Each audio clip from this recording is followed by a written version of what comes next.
Good morning, everyone, and welcome to this breakfast meeting here at Bergen Global about the European Social Survey, known as ESS, and about conducting fieldwork in times of war. As we are gathering today, almost 4 years have passed since Russia launched its full-scale attack on Ukraine. And to put this in a perspective, today is the day when this Ukraine's fight off of the Russian full-scale invasion has lasted longer than Soviet's war against Nazi Germany. So it's been a long, enduring war, and we also know that it started not in 2022, but also before that. Well, this reality casts a long and dark shadow on our meeting today. I'm pleased that you have all found time to join us. My name is Martin Olsen. I'm head of the Department of Foreign Languages here at the University of Bergen and will moderate the session. I'm pleased to be joined by two very competent researchers and research leaders to take us through this conversation. First of all, Timothy Brick is rector at Kyiv School of Economics and the national coordinator of the European Social Survey in Ukraine. Timothy received a PhD in social science from Carlos III University of Madrid and MSc in sociology from Utrecht University and a degree from Taras Shevchenko National University of Kyiv. In 2018 to 2023, he held visiting positions at Northwestern, NYU, and Stanford universities. In 2022 to 2024, he was a non-residential visiting fellow at LSE and UMass, University of Massachusetts. His papers have appeared in Governance, Journal of Comparative Economics, Problems of Post-Communism, East European Politics, and Sociology of Religion. I would like to mention also that his paper, When Church Competition Matters, published in Sociology of Religion, received the N. Panina Award in 2018. Award-winning researcher among us today. Next to him is Sven Arnesen. He is research professor at Norse and a professor too at the University of Bergen. He is the national coordinator for ESS Norway. Sven serves as as I said, the national coordinator for ESS in Norway. His research focuses on democratic behavior, public opinion, and survey methodology. Today, we will talk about how social science data are collected when our country is at war, what the practical and ethical challenges of collecting representative data are in a war zone, and why these data are crucial for understanding social and political developments in Ukraine today. So, Sveno, just to bring the audience up to speed, what is the ESS? Yeah, sure. The ESS is a social survey. It's a European research infrastructure, so ERIC, financed in part by the European Union and also by each member countries. It has been collecting data, survey data, since the early 2000s across approximately 30 countries. This time, more than 30 countries. And it collects data on a wide range of issues, such as political attitudes, participation, religion, crime, social and personal well-being, social political attitudes as well, and a wide range of issues, maybe 200 core questions.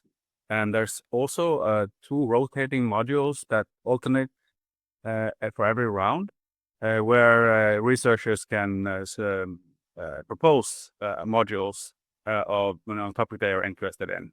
So they overall, it's one of the most well-known surveys in Europe, at least, and maybe also the world. And it's a wide network of scholars engaged. It's we have the same role. Me in Norway and he in Ukraine, we are responsible for actually getting the survey done in a way, and also disseminating the results. And then there's a headquarter in London who oversees all of the operations. So it's a big operation, very professional. That's my experience when I came in there. I was surprised how well how smooth it is, and it's such a complex thing to collect data in several languages over time, and with a great focus on getting representative data, right? Because many people can do a survey, but to get a survey that's actually representative of the population is it's a difficult task. In Norway, it's difficult, but I imagine also in Ukraine, in the situation they're in. So that is sort of an interest, like how can you do it when it's so difficult in Norway in peacetime? How can you do it in Ukraine? That was a question that I was asking myself. So that's sort of the foundations of the short intro to ESS. Are the data connected on an annual basis? So data is collected more or less every 2 years. So it started, I believe it was in 2002, was round 1. And then round 11 was released last year, 2025. There were some disruptions during COVID, but overall, more or less every 2 years. So, and it's not a panel; it's a new sample each time. But of course, the time series now is becoming very valuable because you have representative data over time in several countries in the world. So it's used for among researchers, but also in education students. It's a very popular survey. It's very accessible. You can basically just download the data. I mean, you may have to put in an email, but that's it, and you get the data. Of course, it's all anonymized. And also for those who are new to sort of data analysis, there are also wizards that you can actually online. You can get some simple figures, visualizations, and maps showing differences between countries, etc. That's very popular among students, and also journalists and decision makers are also using those. You said 30 countries. Are these the usual suspects of EU countries? How are these countries displayed across Europe? I mean, yeah. So of course, most countries are EU countries, but it's not really directly linked to that. But there are, we have Denmark is not a part of most of the rounds. They have been part of it before, but currently are not. But that's the odd one out, I would say. Most of the EU countries are members of the ESS ERIC. And then you have, of course, Ukraine as well, right? And you have Israel, and you have other countries who are not EU members. So it's not confined to the EU as such. Can you tell me about Ukraine's participation in the ESS? Sure. Well, it's just on the basic to begin us off with. But also, since this is my intro, I also would like to say a few words just to say thank you all. And this is my first ever trip to Norway, so I'm very happy to be here. And as a Ukrainian citizen, I want to say thank you for all your support, and emotional and tangible. It's very important. Our institution also collects data on economics and financial support. And we know that Nordic countries in general are the leader in supporting Ukraine. And Norway, as far as I know, already provided to Ukraine 6.7 billion euro, which is a huge amount of money, which is almost 2% of your GDP, like 1/8 of the GDP, which is a huge number. Some countries invest as much in their own education or healthcare. So thank you. In Ukraine, we know it. We really appreciate it. And I appreciate it as a person and as a scholar. And of course, I'll be happy to talk about European social surveys.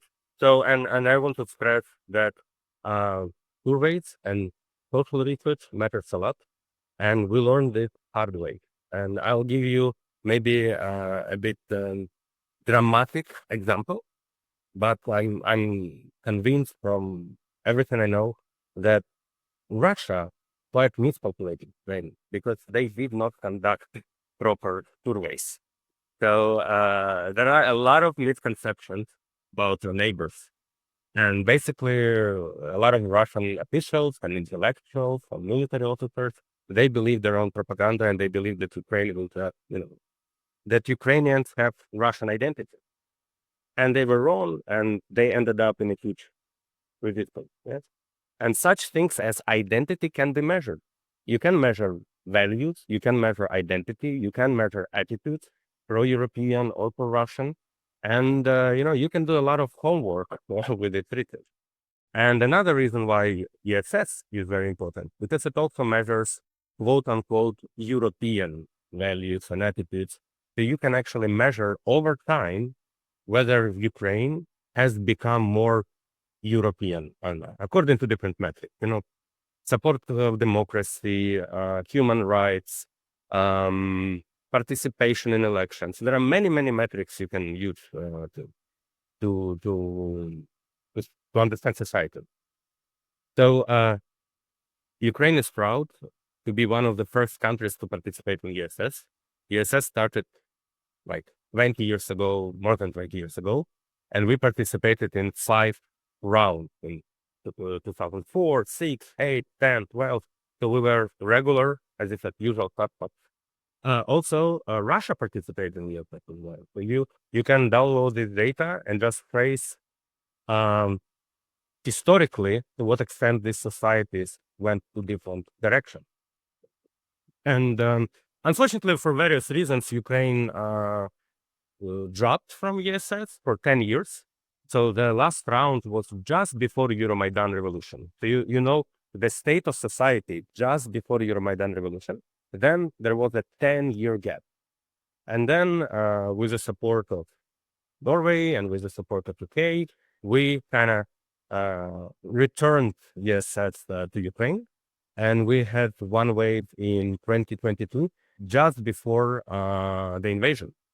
1 month before invasion. And I have, and now we have new rounds of ESS right now. So you can measure and you can compare Ukrainian society just before Euromaidan, just before invasion, and right now. And also we do our own experiments with this data. We were able to contact the same people whom we contacted just before the invasion.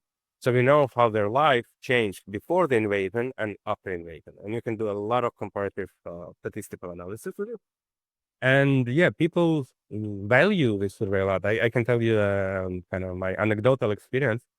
I have an email just the day of the invasion, the same day, and I was checking my mailbox to verify this model. So this was my first email that I sent in the morning of the invasion. And I sent it to my colleagues from ESS, saying like, hey guys, I know it's war and probably security issues and everything, but can we archive the data, please, and make sure that we preserve it and we send it to proper people so we will have memory of the site. And after 5 hours, they responded, the Fieldwork companies, and like, don't worry, we archived everything, we have the data, you can send it to Gezzis or something like that. So we actually really, really cared.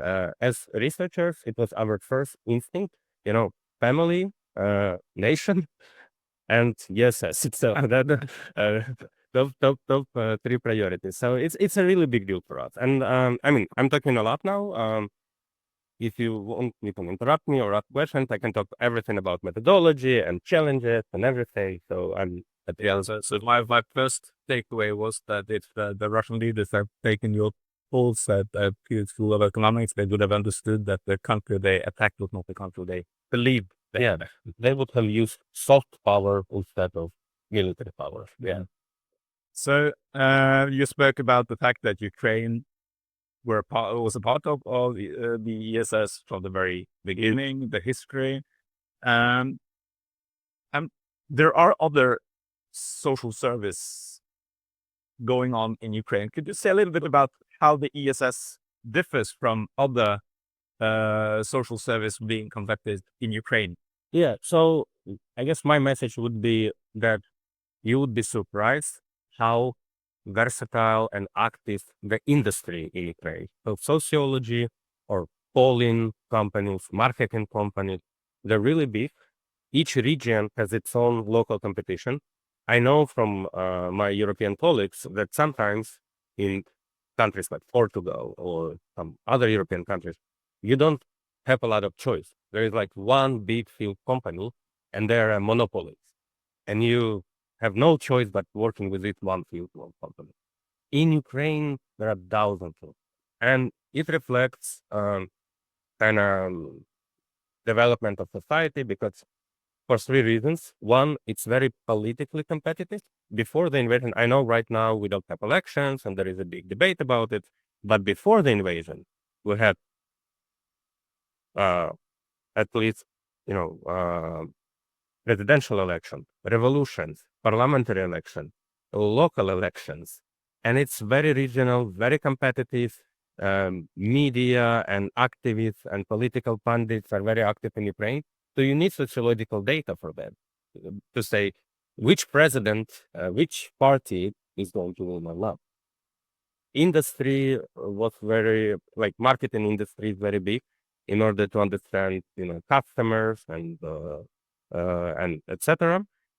And then, especially after Euromaidan revolution, we had an influx of research because of International Development Agency, USAID from America, SIDA from Sweden, British agencies invested a lot of money to understand Ukraine and reform for Ukraine. And all of that is connected with surveys, with evaluations, with monitoring. So I would say the industry was booming and a lot of people joined this industry. So besides European social survey, we've had so many other international and local studies, face-to-face, paper, phone call, online, laptops, smartphones. You are bombarded with questionnaires every day. And another aspect is COVID. Because of the COVID, sociologists developed protocol, how to survey, how to update security protocols and organize field work in unsecure environment. And also after the war started in 2014, so many studies were executed specifically about the war, migrants, IDPs, internally displaced people. We also had surveys conducted in the territories that are not controlled by Ukraine. You can arrange a phone survey in Crimea, in Donetsk, Lugansk.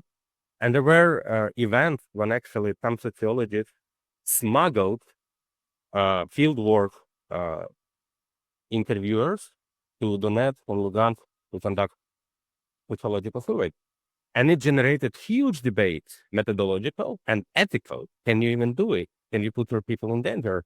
Can you trust the data or not? So my point is that the industry has been very, very active. And it's important to test because even during this war right now, industry has accumulated a lot of resources. So when the invasion started, industry did not collapse because of all these previous years of experience and protocols and resources. So we did not disappear, we just pivoted to new direction. However, there is a big difference between ESS and other tooling. One is speed. This is one of the lowest surveys, but there is a reason for that because of its high quality. It is executed with standardized protocols. Whatever we do is done in the same manner as in Norway, in Sweden, in Poland. So the translation of questionnaire is super complicated, and I wish I could just use Google Translate sometimes, but there are specific protocols, and many people have to verify each other's translation, etc. And you have to send it to the central office for verification, and they tell you no, you have to change something and everything. Sample is much bigger concern. So I don't know how many sociologists are here in the room, but there are many ways to organize a survey. And there are some protocols, even if you go to the apartment of someone and you knock the door and they do not open the door, what do?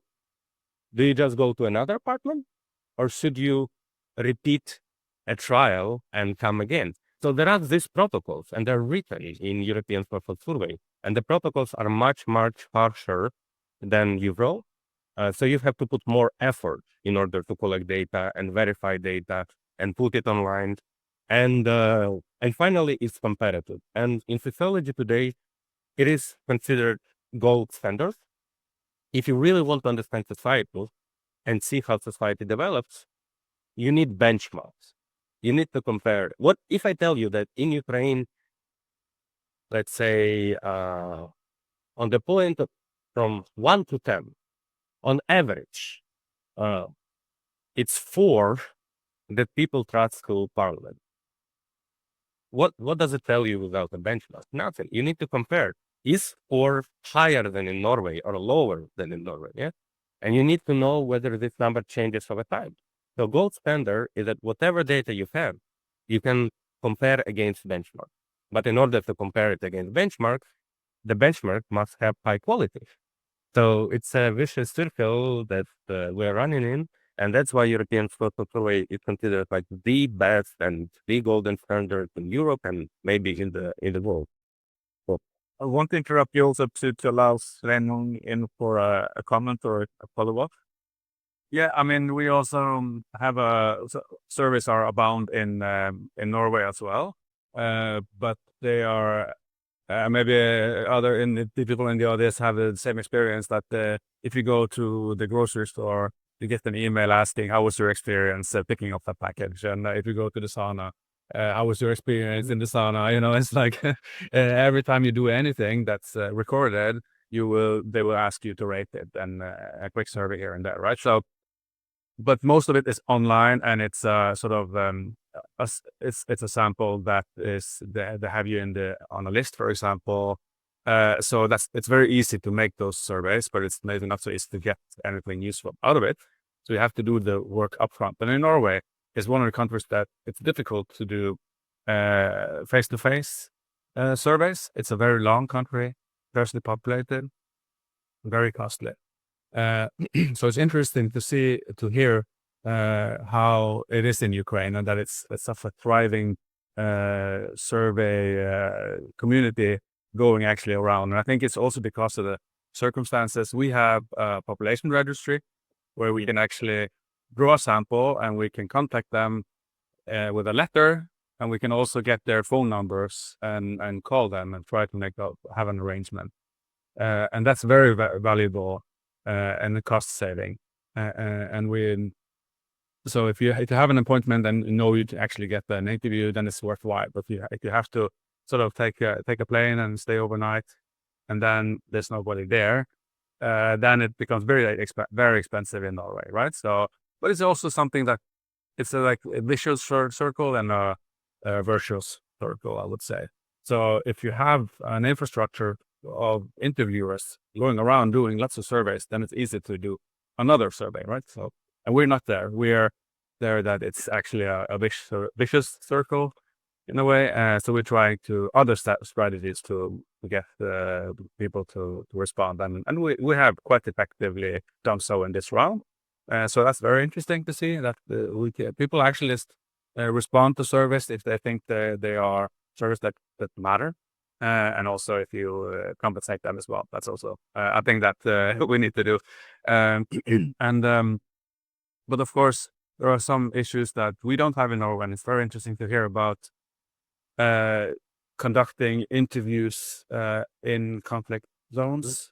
So there are these fundamental questions that arise, like what's our country? Like where's the border? What's our people? What's our population? These issues are for Ukraine to debate. But of course, not only Ukraine, also other countries have these issues, right? Like more or less constantly, what's part of our target population? Who do we want? Who do we think is part of the survey? And the ESS will also have to sort of get engaged in that. And how do you approach this question? Because it can be very contentious, right? So I guess the policy, I will not speak for the ESS centrally, but I believe the policy is to let the National Statistics Institutes decide what is their population. So I wonder how they what's the approach now in Ukraine about the occupied territories, for example?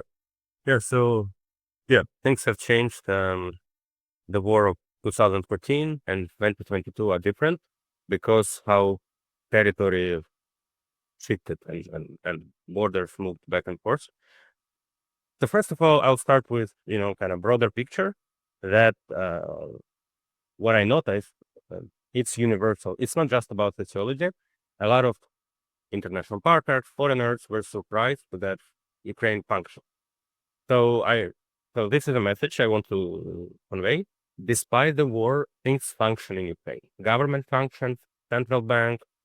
So if you are in Kiev right now, you can take a subway, you can call an Uber, you can have a coffee, your bank is working, your university is open. Yeah.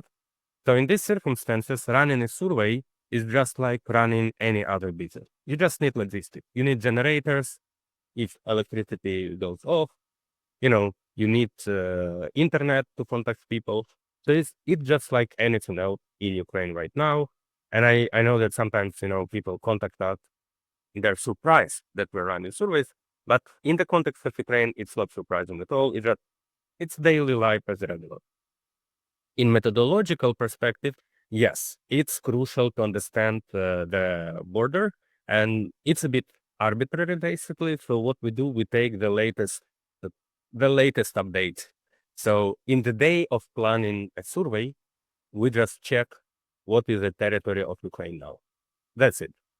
So we rely on the latest update on the date of the planning. The field work can be corrected on the fly because we would go as far as territories close to the front line. Even if it's a small village close to the front line, we will go there. The field work people will go there. Except there are special warnings. The government can announce that this territory is very dangerous. Maybe it will be under attack soon. Maybe evacuation happens there. Then we will exclude these territories from the picture. So we have to take this into account. And also people use informal resources. Someone like a military officer who lives in this region, and they tell you, hey, it's dangerous. Do not survey us. Yeah, basically. So some small tweaks happening. In principle, we take the territory which is called under control or under regulation of the Ukrainian government. It excludes right now Crimea, territories of Donetsk and Luhansk regions, and territories that are, currently occupied as well.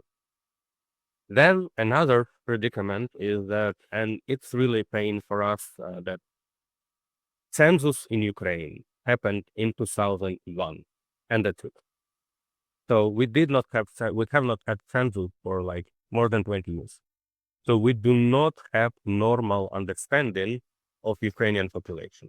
What we have is just estimation. We have census plus what we know about death, birth, migration, some estimates by national statistics. It's like census and uncertainty on top of that. Yeah? So what we do usually when we work with surveys, we take the most recent electoral statistics. So for ESS, this is 2019 parliamentary elections. So you stratify a country according to regions. We use administrative units. It's 24 regions and the capital here. And you randomly select electoral precinct in this region. And when you select electoral precinct, basically you have a territory where people vote. And you have buildings and streets and everything. So you take the list of the streets and you just randomly choose which building to go to. And then you knock the door and there is a household, a family, and you ask, starting from the age 15, they can participate. And you ask who has their next birthday, voila. Lucky you. You can spend 90 minutes with our survey. We incentivize with very small things. we give like the pop-up on the mobile phone or a bag of tea, a cookie, things like that, it's enough. It works. And there are legal restrictions for not paying money to people. But a survey firm doesn't know how to make it legal. You cannot just give cash, but you cannot also make a transaction because what is it? Is it a business transaction? Is it a charity? Is it a gift? Can you tax it? There are so many questions that they just don't want to do it at all. So cookies or a cup of tea, something like that. So the response rate I checked relatively comparatively normal. It's 30%, which is, to be honest, is not huge, 30%. But in our day and age, people accept it. I think 30% is something that sociologists in Europe accept. What else? People walk from one house to another with a small laptop tabloids. So the questionnaire is on this small computer, which means that you can also have GPS. So you know that the field work is actually doing their work. They're not just sitting somewhere in a cafe and pressing buttons. You can actually GPS track them. There are random audio recordings. So when you have an interview with someone, there is a recorder that randomly can get 30 seconds of your conversation. And this is a way to double check the quality that people are actually working on the questionnaire. Yeah, and the data are being collected and preserved in the cloud, and you can work with that. So the challenges are mostly how to build a sample. And I will say one last thing that, and that's the way we put it we say there are no empty houses in Ukraine. Because when you hear war, you usually, very often you assume, total out migration or that, empty buildings and shelters or something. But as I said in the beginning, the life reserves, so there is a big migration and internally displaced people are relevant. But what happens is that, imagine that someone from Kiev moves to Poland, but someone from Kharkiv moves to Kiev. So the apartments have people. So as sociologists, what we do, we just walk from one apartment to another, we knock the door, we ask who is here, and we give them a questionnaire. And there is always someone to answer. And it's our job then to collect this sample. And we can have this philosophical debate that, sociologists, they rely on statistical sentences. So our sample has to correspond to statistics. But in our way, in Ukraine, it's a bit opposite. It's a kind of leap of trust. We create the best sample as we can, and we hope that this is statistics. And our friends from National Statistical Bureau, they actually use our surveys for their own adjustments and weighting procedures to understand Ukrainian society better. Yeah. Or lack of, or more accurate, which is right. Yeah. I was just curious about one thing because so we had how much does a crisis spur innovation out of necessity? We had an experience from COVID where interviewing was in person, face to face, right? And that was how we did it. And then, but there was this alternative, which was video interviewing that some people thought is just as good. Mm-hmm. Others were skeptical, right? And they said, well, it's not the same. So if you do video interviewing, I mean, you all know what I mean, like over Teams, Zoom, these kind of things.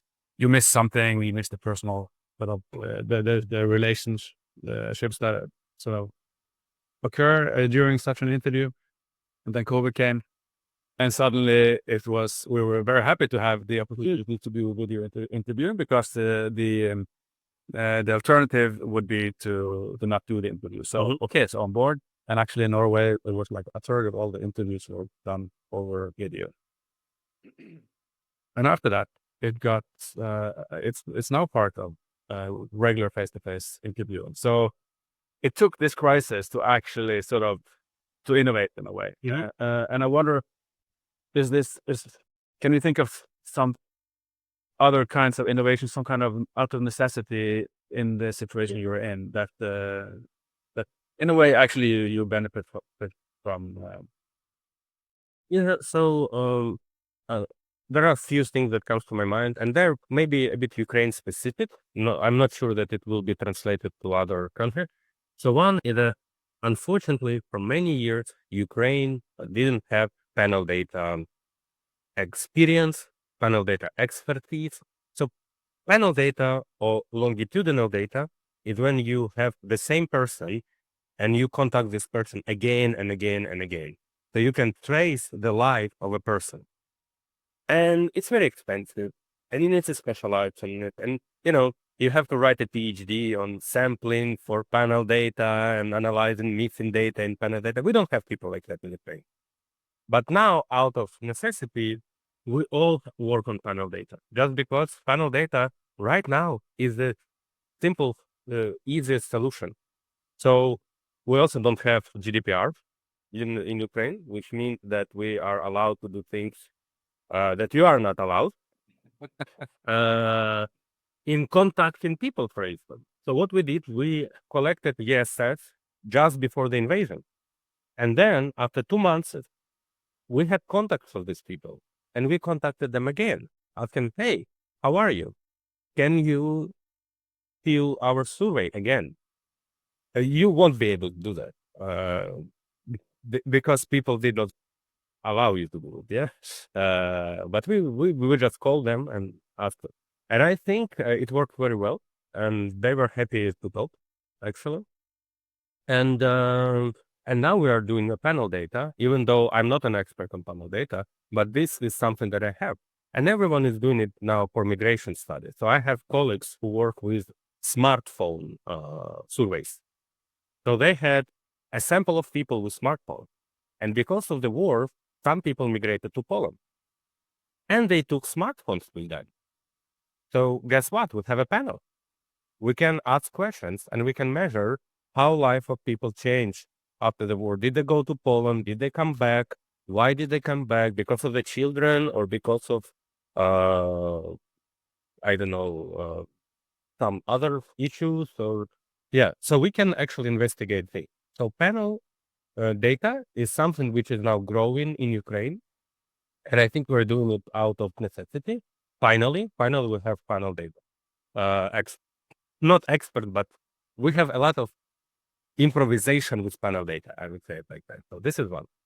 Another is going even more digital, like desktop or computer interviews have been popular for many years.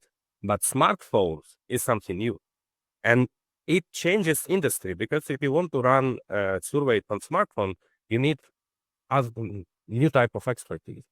You don't hire a sociologist, you hire a front end developer and someone who knows data analysis and such.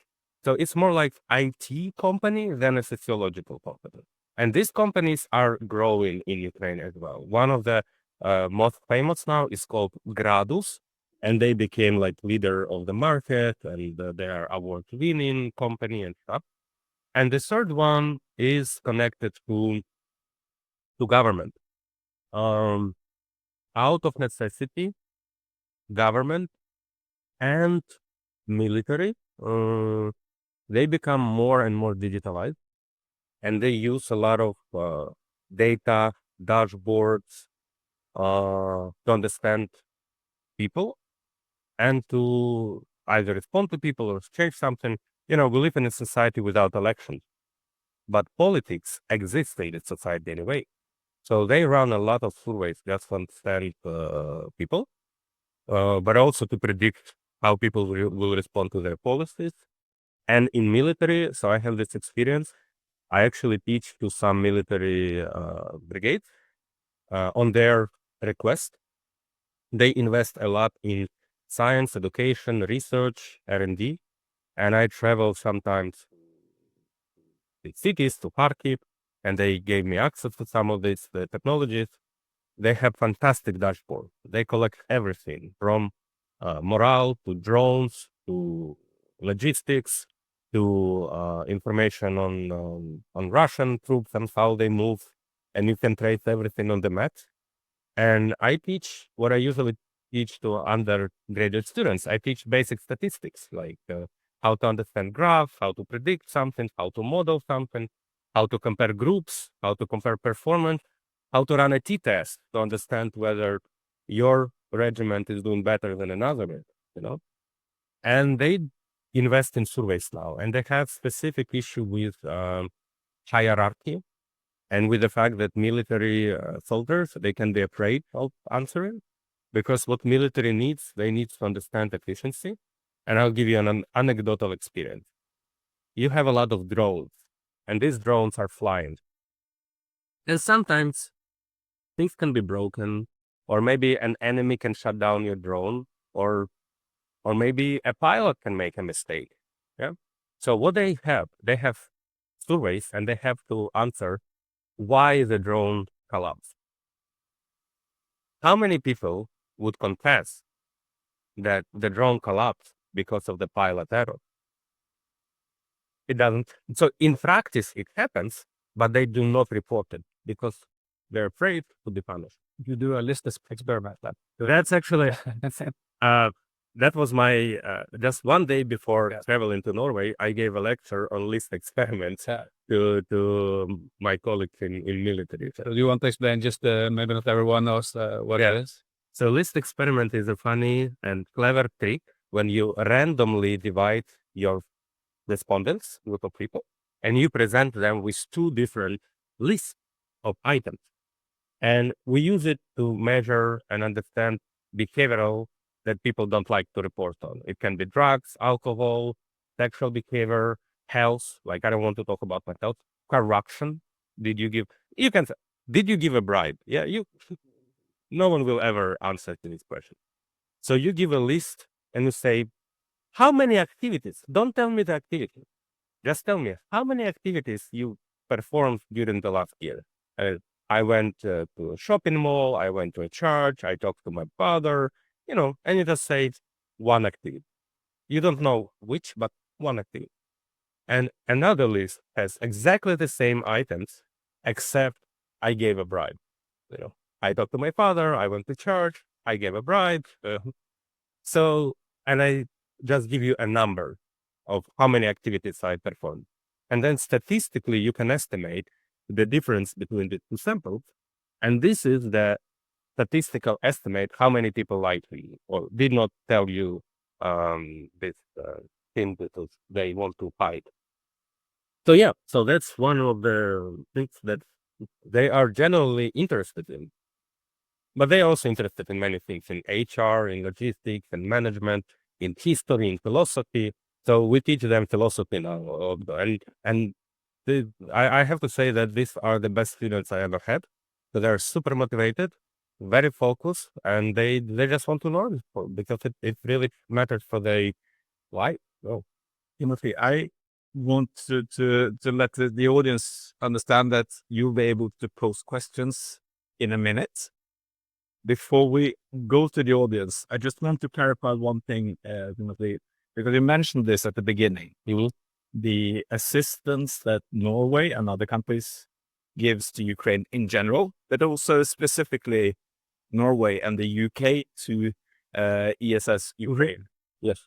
So as far as I understand it, it was the Norwegian government that paid for the 2025, the 11th round of ESS in Ukraine. Could you, to allow the audience to understand, why was this necessary and what did this mean to Ukraine? Yeah, I think I can start, but there is also a bigger. So he knows more how this happened because he's a magician who organized everything. But so ESS is one of the most expensive surveys in the world because of all these protocols. But also, there is a bureaucratic trick, and you cannot just participate. I'm a sociologist. I'm a good sociologist, but I'm not allowed to participate in ESS. I cannot just knock the door and say, hey, can you give me a badge? Can I do ESS? It doesn't work like that. It's your government has to apply to it. because it's a European Union infrastructure. So what happens is that your country has to provide some money, just like an entry fee, just to be a participant. And then on top of that, you pay money to execute the fieldwork. So the amount of money is double than usual. And this is the reason why Ukraine disappeared. So Ukraine participated in ESS for many, many years, but then we were not able to keep up with this double price, quote unquote. So with a lot of solidarity from European sociologists, it happened because sociologists in Norway and in London and in Poland, they actually wanted to help us, Ukrainian sociologists. They also wanted to understand Ukrainian society, and they wanted to help you because you, as taxpayers, you want to know: do you spend money properly or not? If you spend so much money on Ukraine, I think you deserve to know the state of Ukrainian society. So you need to have these high quality surveys. So a group of sociologists advocated and convinced politicians to allocate money to support survey in Ukraine. And I think it's great that I think there was a consensus that the government allocated this money, and we are very grateful to it. And in the parliament, they also had additional vote to agree on the spending. So yeah, it was the whole procedure that helped Ukrainian science and research, and I think it also helps globally to European Union to understand Ukraine. So can we repeat the trick? I hope so. I think we should. So basically, I think just like Timothy says, it's helping them, but it's also helping us as a research community and community as such, a European community, to understand what's going on, to compare the development, to understand their society, understand a society during war. It's very interesting, but it's also important to know to understand how it developed, right? So there's this point, but there's also the solidarity issue, and the UK government supported round 11. Norwegian government supports now round 12, and I believe that, or my opinion is that we should continue supporting this data collection until the war ends, so that we can be sure of this data will be collected also in the future. We don't have to do this ad hoc, like every time arguing for it, but to just say that, okay, we support this effort as long as it takes, right? The Norwegian government has a lot of resources provided for military aid, but this is civil aid, and it's very important civil aid. And I think it's in the context of all this a lot of money is going to Ukraine for weapons, and this is a small amount that goes to understand society and everything in that regard. And I will do my best to argue for that, and I know others will as well. So that's what we're hoping. Yeah. With that, I would now like to open the floor to questions from the audience. I saw firsthand at the very. Okay, yeah, we can start in the middle and then take the very back at the end. So start in the middle. You can in the middle there. All right. Okay. Thank you very much. It's very insightful.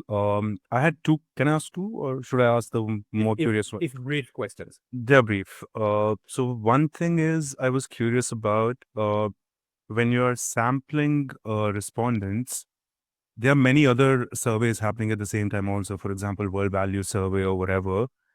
Do you ever come across people who have already participated in this previous surveys? Because they're very similar questions, especially in the World Value Survey and the ESS, that the same respondents, even from the previous rounds, of course, it can happen, but within the same round also.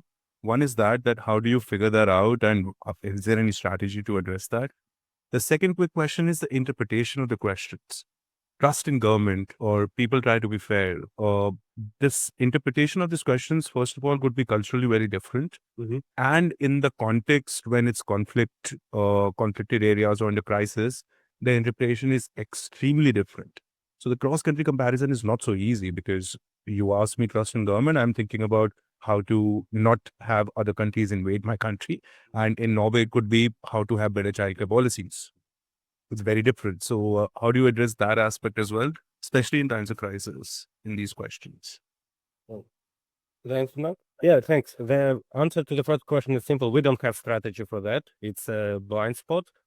I know only anecdotal evidence that sometimes people participate in more than one survey. I just see it on Facebook. Someone would say, hey, a sociologist approached me again, So sometimes it happens, but I think it's very rare. And they tag me. That's why I know. But yeah, I have no clue really how to address it. I know, I will correct myself. There is one strategy that in the fieldwork company, they know that unfortunately, sometimes people who work in the field companies, they can break protocol. And they take an easy route and they go to the same apartment again and again. So at least we try to prevent that from professional respondent to participate again and again. And we do it by randomly, changing teams of people, traveling to different addresses, things like that. The second one is the biggest question in methodology, philosophy. There are so many books written on that, but no one knows how to do it.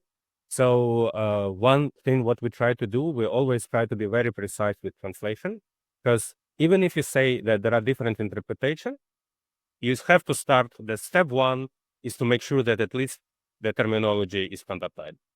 Even if we have different understanding of government, at least we must fix that we are talking about government in Ukraine or government in Norway. And it's very complicated even to translate it.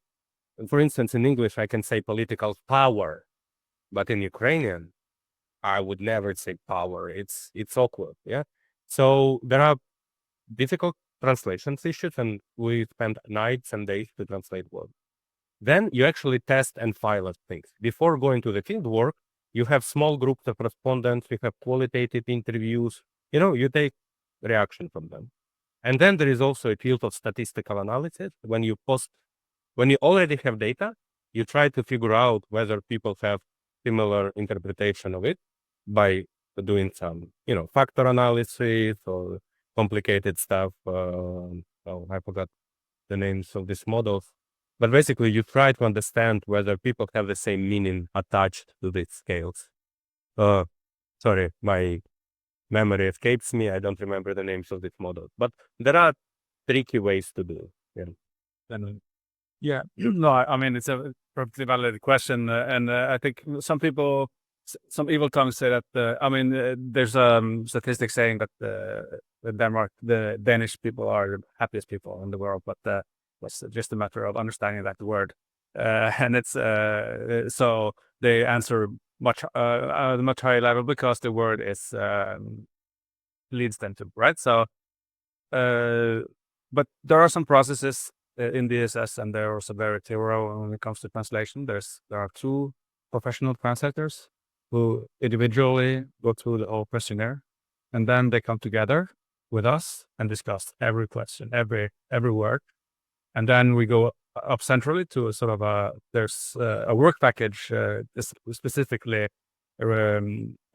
focused on translation.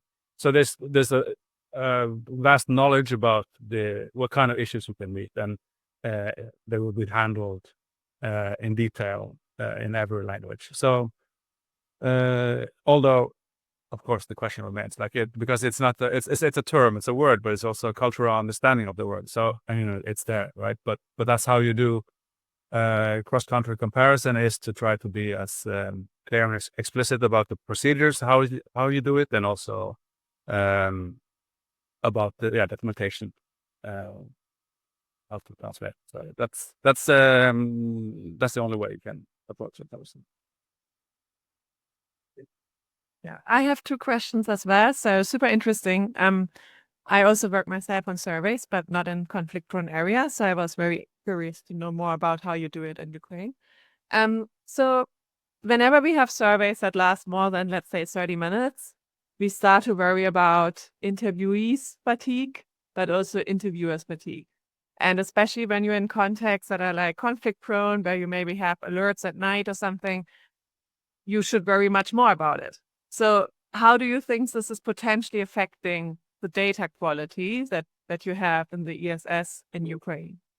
And then my second question is, since over time more and more men have been drawn into the military, of course, like representativeness becomes more and more challenging. You're less likely to meet the man of the household actually at home. So do you have some corrections in place, some re-rating, or how do you think about this challenge? Yeah, I should have said it myself. Absolutely. This is one of the biggest challenges, that because of military draft, but also because of volunteering. So we do not survey people who serve in army, and it's a big part of population. And also they, by protocol, sometimes are not allowed to participate in surveys. And we know it because this summer, there was a public demonstration and some military people showed up, even though they were not allowed, but they wanted because they're citizens. And we were there surveying people, and they said, sorry, we are not allowed even to participate in that. So they're not accessible. And there is a huge also debate about potential elections. What if we run elections now, but military people are not able to participate? And this is a huge part of the population. So we don't really have corrections for that, in a way that we approach it more as this is more a definition of population. So basically we say that population is a territory which is under control and which is civilian. We just changed the definition of population. Okay, that's a strategy.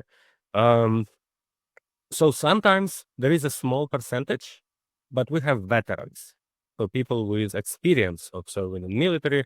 So you can identify them and you can do statistical analysis whether their answers are different from us. That's it. Regarding your first question, I did not conduct such analysis on ESS yet, but our analysis together with field companies for other surveys show that we don't see any difference. So you would expect a hypothesis would be maybe because people are tired, maybe they are not so careful and they start randomly answer questions. So the quality of your index can be not so good. The reliability is not so good. Alpha Kronbach is not so good. Yeah, but we don't see it. I think it's my own interpretation of that is that it fits into general life of people. Right now, your fatigue is about everything. So if you wake up after, all night of drones and everything, what can you do? You have your cup of coffee, you go to your work, you answer the stupid questionnaire, and it's life. Yeah. So I would not over dramatize it. I think it was an issue in the very beginning, but I also think it's kind of selection bias, that people who are resilient, they're resilient. People who are not resilient, they move to another country, and that's it. It's just life. So. Thank you. Thank you to the audience. I just want, before we end it here, Sorry, I want to correct myself. I think what I said could be interpreted wrong.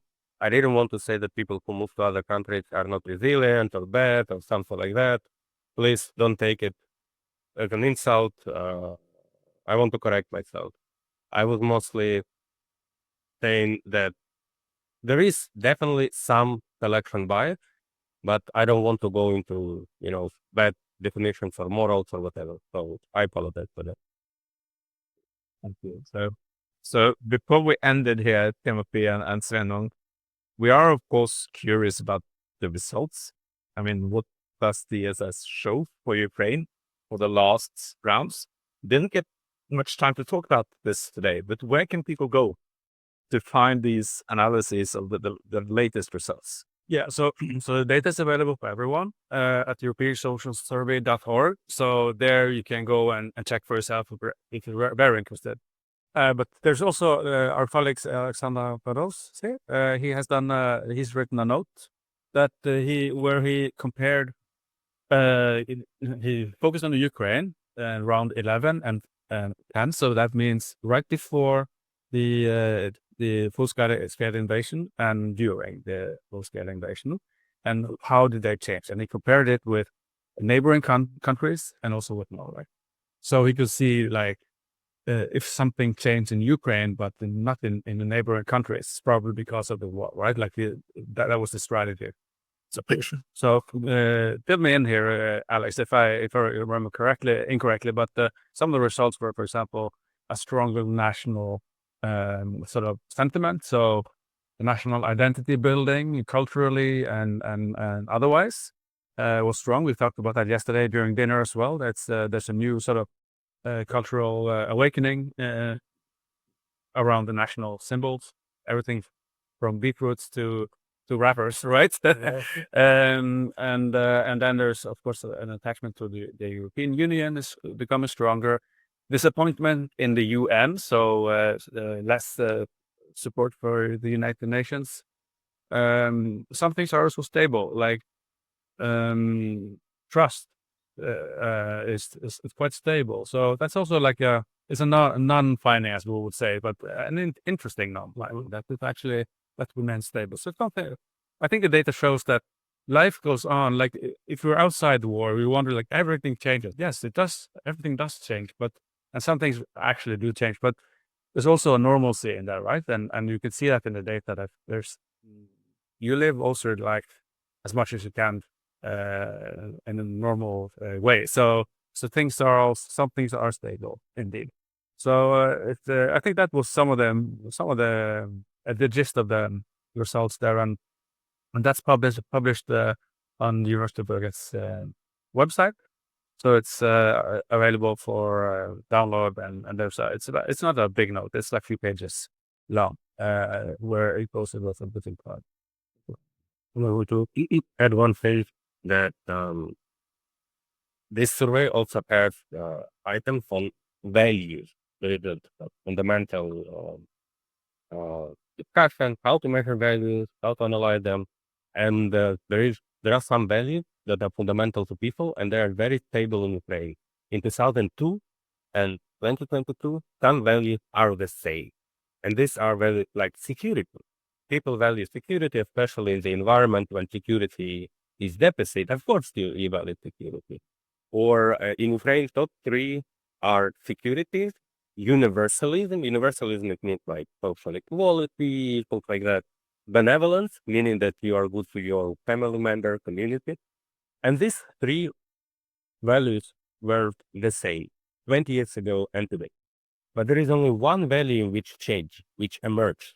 It was not crucial before Euromaidan, but it is crucial now, which is its self-direction. And self-direction is more about kind of achieving your goals and achievable.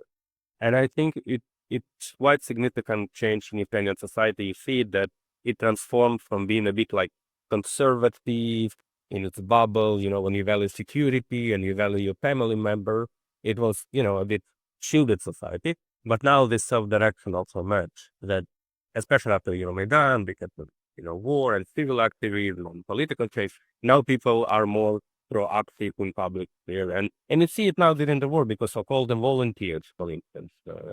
I'm not surprised to see this change, but it is a fundamental change, So basically, in the span of 20 years, one fundamental value featured. Thank you, Timothy. Thank you, Steno, for these really good explanations as to how to conduct these surveys during time of war. For the audience, I have a takeaway message. We will need to convince the Norwegian government to continue supporting ESS Ukraine so that we can follow the development in the upcoming years. Thank you all for showing up.